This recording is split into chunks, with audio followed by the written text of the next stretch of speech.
నహ్మదుహు వనుసల్లి అలా రసూలిహిల్ కరీం. అమ్మాబాద్. అనంత కరుణామయుడు అపార కృపాశీలుడు అయిన అల్లాహ్ పేరుతో ప్రారంభిస్తున్నాను.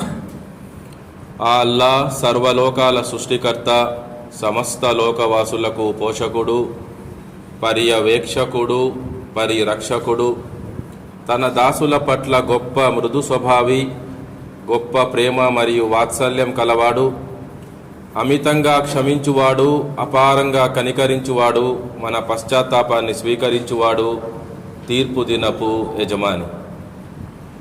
అటువంటి అల్లాహ్ సుబ్హానహు వ తఆలాకు మాత్రమే సర్వస్తోత్రములు, సర్వ ప్రశంసలు, సర్వ పొగడ్తలు శోభిస్తాయి.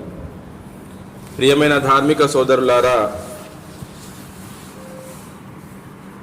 గత ఆదివారం యొక్క దర్సే ఖురాన్లో అల్హమ్దులిల్లా మనము విశ్వాసులము ఏ విధంగా మాట్లాడాలి దాని గురించి కొన్ని విషయాలు తెలుసుకున్నాం. విశ్వాసులు ఎప్పుడు కూడా అల్లాహ్కు భయపడుతూ ఎప్పుడు మాట్లాడినా కూడా సూటిగా మాట్లాడాలి, సత్యమే పలకాలి, మంచి మాటలే మాట్లాడాలి. అందులో వ్యంగ్యం కానీ, వెటకారం కానీ, అపహాస్యం కానీ, దాగి ఉన్న కుట్ర కానీ ఉండకూడదు అన్నది దాని యొక్క అర్థం. అయితే సోదరులారా గమనించండి, ఈ మాటలు పదాలు కూడా శబ్దాలే. నా యొక్క ఈ స్వరపేటికతో నేను కొన్ని శబ్దాలు చేస్తున్నాను. అవి మీకు మాటలుగా, పదాలుగా మీ చెవులను తాకుతున్నాయి. అవి వాటికి అర్థం ఉంది కాబట్టి మీరు అర్థం చేసుకుంటున్నారు. ఆ భాష మీకు వచ్చు కాబట్టి. ఇది మహా అద్భుతం. ఇది అల్లాహ్ యొక్క సృష్టి. ఈ మాటల ద్వారా మనము అన్ని రకాల భావాలు వ్యక్తం చేయగలం. అల్హమ్దులిల్లా. మాటల ద్వారా ప్రేమను వ్యక్తం చేయగలం, అసహ్యాన్ని, కోపాన్ని, ద్వేషాన్ని, ఇష్టాన్ని, భయాన్ని, ఆందోళనను, ప్రతిదానిని, మీకున్న ఫీలింగ్స్ని, ఎమోషన్స్ని మీరు వ్యక్తం చేయగలరు మీ మాటల్లో, మీ పదాల్లో. అల్హమ్దులిల్లా. కొన్ని మాటలు మాట్లాడితే అల్హమ్దులిల్లా ఒక విశ్వాసి అయిపోతాడు. లా ఇలాహా ఇల్లల్లాహ్ ముహమ్మదుర్ రసూలుల్లాహ్ అనగానే అతను మనస్ఫూర్తిగా ఈ మాటలు పలికితే అవిశ్వాసిగా ఉండేవాడు అంతకుముందు ఈ కలిమా చదివిన తర్వాత అల్హమ్దులిల్లా విశ్వాసి అయిపోతాడు. ఒక వ్యక్తి తన భార్యతో 3 సార్లు ఒక పదాన్ని పలికితే ఒక పద్ధతి ప్రకారం ఆ భార్యాభర్తల యొక్క సంబంధము తెగిపోతుంది. కొన్ని మాటలు మాట్లాడితే వేరే వాళ్ళ మనసులకు అవి బాణాలు లాగా దూసుకుపోతాయి, ఎంతో బాధను గురి చేస్తాయి. కొన్ని మాటలతో యుద్ధాలు ప్రారంభమవుతాయి, కొన్ని మాటలతో శాంతిని స్థాపించవచ్చు. అల్హమ్దులిల్లా. అంటే మాటలు చూడండి ఎంత అద్భుతమో. ఈ రోజున మనిషి ఈ మాటల గురించి ఏం పట్టించుకోవడం లేదు. నోటికి ఏమి వస్తే అది మాట్లాడేస్తున్నాడు. దానికి తగ్గట్టు ఆ మాట్లాడిన వ్యక్తి ఎవరైతే ఉన్నారో అతన్ని ఆ విషయంలో ప్రోత్సహిస్తూ వాళ్ళ చుట్టే కొందరు ఉంటారు. వాళ్ళ అమ్మగారి రూపంలో, నాన్నగారి రూపంలో, పెద్దక్క రూపంలో, భార్య రూపంలో. వాడికి కోపం ఎక్కువ కానీ మనసు మంచిది అంటారు. నోటికి వచ్చినట్టు మాట్లాడతాడు తప్ప మనసులో ఎటువంటి కల్మషము, కాపట్యం ఉండదండి అంటారు. కానీ పద్ధతి అది కాదే. ప్రవక్త గారి పద్ధతి అది కాదు. నోటికి వచ్చినట్టు మాట్లాడడానికి వీలు లేదు ఒక విశ్వాసికి. ఆచితూచి చాలా జాగ్రత్తగా మాట్లాడాలి. అల్లాహ్ అంటున్నాడు ఖురాన్లో, మీ నోటి నుంచి ఒక మాట రావడమే ఆలస్యం. గౌరవనీయులైన లేఖకులు వాటిని నమోదు చేయడానికి సిద్ధంగా ఉంటారు. మీ నోటి నుంచి మాట రావడమే ఆలస్యమో అది రికార్డ్ అయిపోతుంది మీ పుస్తకంలో, మీ నామే ఆమాల్లో. నువ్వు ఈ మాట అన్నావు, దాని వెనకాల ఉద్దేశం ఇది అంటే ఎంత జాగ్రత్తగా మనం మాట్లాడాలి. సోదరులారా గమనించండి. మాటల తర్వాత ఈ రోజు నా దర్సులో మనము చేతల గురించి కొన్ని విషయాలు అంటే కర్మల గురించి మాట్లాడుకుందాం. అల్లాహ్ అంటున్నాడు సూరా అల్ ముల్క్, మనం ఎన్నోసార్లు విని ఉంటాం ఈ ఆయతిని. అల్లదీ ఖలకల్ మౌత వల్ హయాత లియబ్లువకుం అయ్యుకుం అహ్సను అమలా. మీలో మంచి పనులు చేసేవారెవరో పరీక్షించే నిమిత్తం నేను చావు బతుకులను సృష్టించాను అని అల్లా అంటున్నాడు. మీలో మంచి పనులు చేసేవారెవరో పరీక్షించే నిమిత్తం, to test as to who of you will do good deeds, I have created death and life అని అల్లా అంటున్నాడు. అంటే మనిషిని సృష్టించిందే దేనికోసం? మంచి పనులు చేయడానికి సృష్టించాడు. కేవలం విశ్వసిస్తే సరిపోదు.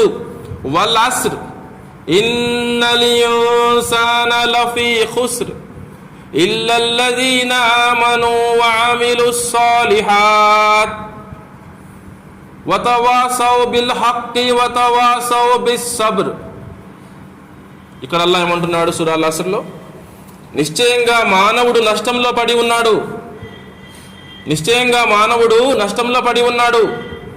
మరి ఎవరైతే, ఎక్సెప్షన్, మినహాయింపు, ఎవరైతే విశ్వసించి సత్కార్యాలు చేస్తున్నారో, విశ్వసించి సత్కార్యాలు కూడా, మంచి పనులు కూడా చేస్తున్నారో, వండొకరికి సత్యానికి సంబంధించి, సహనానికి సంబంధించి తాకీదు కూడా చేసుకుంటూ ఉండేవారో వారు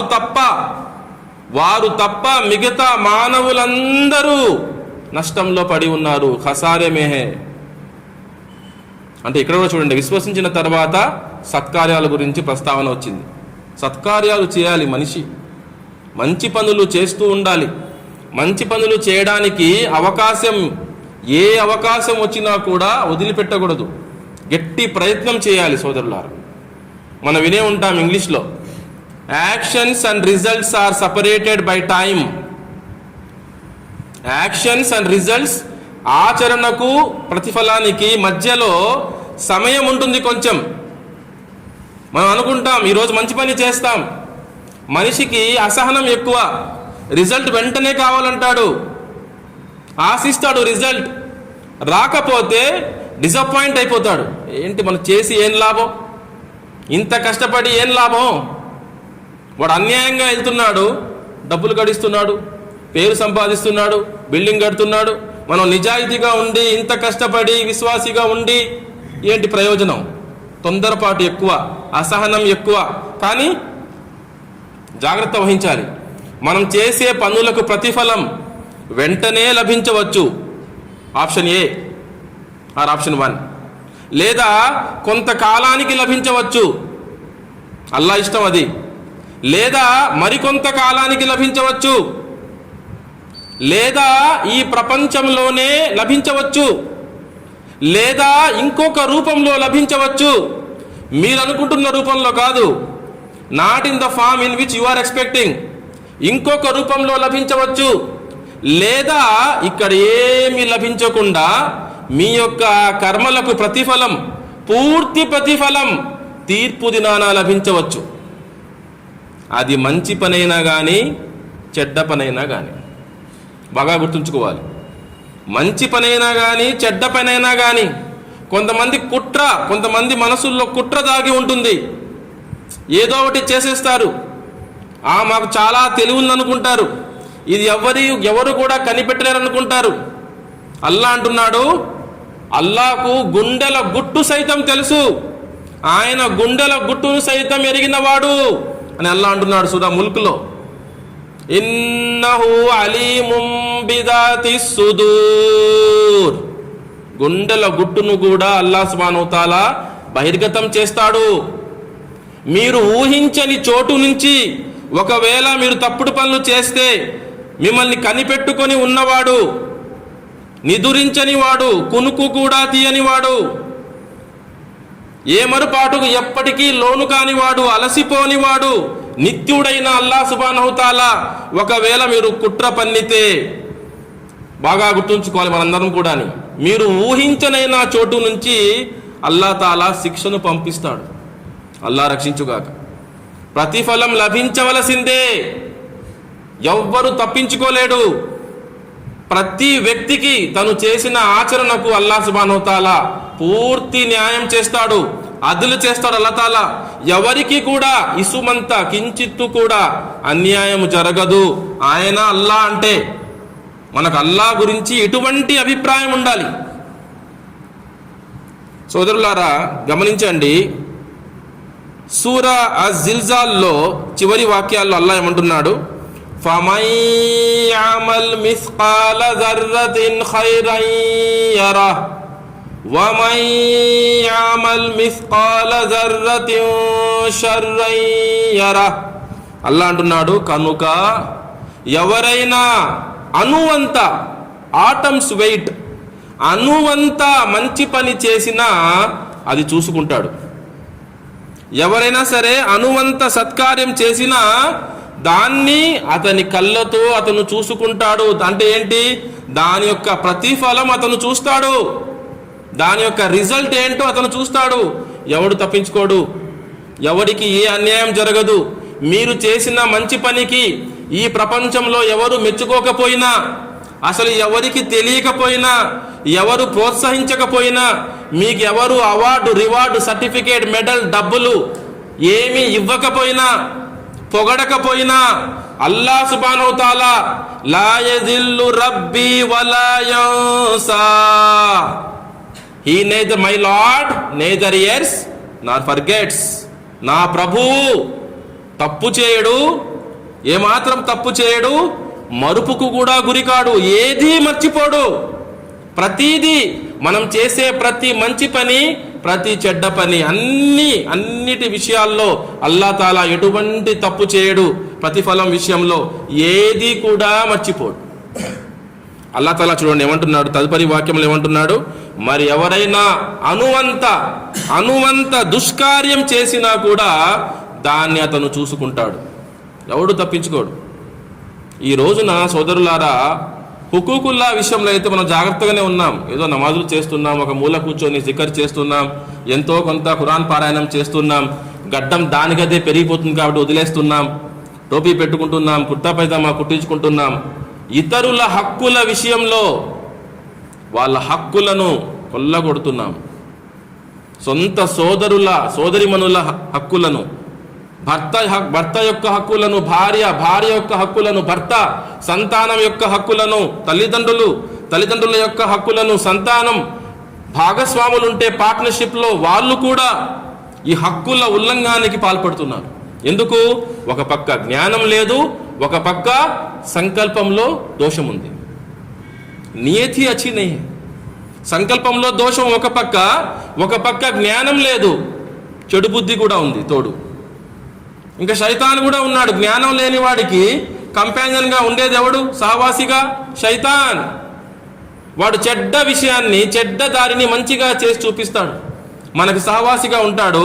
ఈ వ్యక్తి ఏమో ఈ దారి మంచిదే అని ముందుకెళ్తూ ఉంటాడు, కుట్ర పన్ని దాన్ని తెలివి అనుకుంటాడు. అల్లాహు అక్బర్.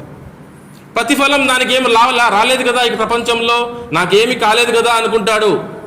ఎవ్వరు తప్పించుకోడు.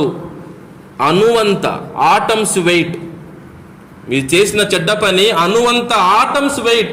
ఆటం అనేది మన కళ్ళకి కనిపించదు, అటువంటి చిన్నది పార్టికల్ ఆటం మన కళ్ళకే కనపడదు. ఇక్కడ మీరు జాగ్రత్త వహించాలి. Allah is not talking about size, ఇక్కడ Allah is talking about weight. పరిమాణం గురించి మాట్లాడడం లేదు అల్లా తాలా మాట్లాడుతుంది దేని గురించి? బరువు గురించి. బరువు, వెయిట్. ఉదాహరణకు చూడండి, ఒక చెక్క ముక్క తీసుకోండి. ఇంత పెద్ద చెక్క ముక్క ఉంది మన దగ్గర, మన కళ్ళ ముందు, తేలిగ్గా ఉంటుంది అది, సైజులో ఇంత పెద్దది. అదే బంగారం అయితే, నా పిడికిలంత బంగారం అయితే ఎంత బరువు ఉంటుంది? ఎందుకు? బంగారం యొక్క డెన్సిటీ ఎక్కువ, చెక్క ముక్క యొక్క డెన్సిటీ చాలా తక్కువ. అలాగే కాటన్ తీసుకుంటే, దూది తీసుకుంటే ఎంత తక్కువ, ఎంత తేలిగ్గా ఉంటుంది, ఎంత తేలిగ్గా ఉంటుంది. ఈ రూమ్ అంతా దూది తీసుకున్నా సరే చాలా తేలిగ్గా ఉంటుంది. ఒక సంచిలో మనం వేయగలిగితే మనలో ఒక బలవంతుడు దాన్ని ఎత్తేయగలడు, అంత తేలిగ్గా ఉంటుంది. కానీ బంగారం, ఈ రూమ్ అంతా బంగారం మనం ఎత్తలేము, మనం ఒంటి చేతి మనం ఎత్తలేము దాన్ని. సో అల్లా తాలా చూడండి, ఆ రోజు నా తీర్పు దినాన త్రాసును నియమిస్తే అల్లా తాలా, త్రాసును, బ్యాలెన్స్. అక్కడ టేపులతో మెజర్ చేయరు మన ఆచరణను, బరువు చూస్తారు. మన సంకల్పాన్ని బట్టి మన ఆచరణ యొక్క బరువు ఉంటుంది. అంటే అల్లాహ్ తాలా ఎంత స్పష్టంగా చెప్తున్నా చూడండి విషయాలు. ఆ రోజున ప్రతి ఒక్కడు ఎవరైనా కానీ అణువంత సత్కార్యం చేసినా కూడా సైజ్ డజంట్ మ్యాటర్. అణువంత ఆటమ్స్ వెయిట్, అల్లా మాట్లాడుతుంది వెయిట్ గురించి, బరువు. మనం ఏమనుకుంటాం, ఇది చిన్న విషయం కదా అనుకుంటాం. అల్లా అందుకేమంటున్నాడు, చిన్నదా పెద్దదా కాదు, దాని బరువు ఎంత. మీరు మంచి సంకల్పంతో చిన్న పని చేసినా కూడా, ఫర్ ఎగ్జాంపుల్ తోటి సోదరుని చూసి చిరుమందహాసంతో కలవడము, అది కూడా ఒక సదకా. ఇది మీరు మనసా వాచన నమ్మి మీ సోదరుని చూసి అతను ఎంతో బాధలో ఉన్నాడే అని చెప్పి మీరు చిరునవ్వుతో అతన్ని కలిస్తే అతను నవ్వుతాడు, అతనికి సంతోషం కలుగుతుంది. అది చిన్న ఆచరణ అయినా సరే మీరు ప్రవక్త గారి మీద ప్రేమతో సల్లల్లాహు అలైహి వసల్లం అల్లా కోసం ఆ ఆచరణ చేస్తే అది ఎంతో బరువైదవుతుంది ఆ రోజున. సో అల్లా తాలా ఆ విధంగా మన ఆచరణలకు ప్రతిఫలం ఇస్తాడు. అంటే ఎంత స్పష్టంగా ఉన్న చూడండి ఈ వాక్యాలు. కాబట్టి ఏ మంచి పని కూడా ఇది చిన్నదిలే అనుకోకూడదు మనం. అది చిన్నదైనా సరే మన సంకల్పంలో స్వచ్ఛత ఉంటే, నిజాయితీ ఉంటే, అల్లా కోసం అయితే, ప్రవక్త గారి పద్ధతి ఉంటే దాంట్లో సల్లల్లాహు అలైహి వసల్లం, దాని యొక్క బరువు అల్లాకే ఎరుక. We cannot even measure the weight of it. So కాబట్టి సోదరులారా, ఏ మంచి పనైనా సరే మనకు అవకాశం లభిస్తే మనం ఖచ్చితంగా చేసే ప్రయత్నం చేయాలి.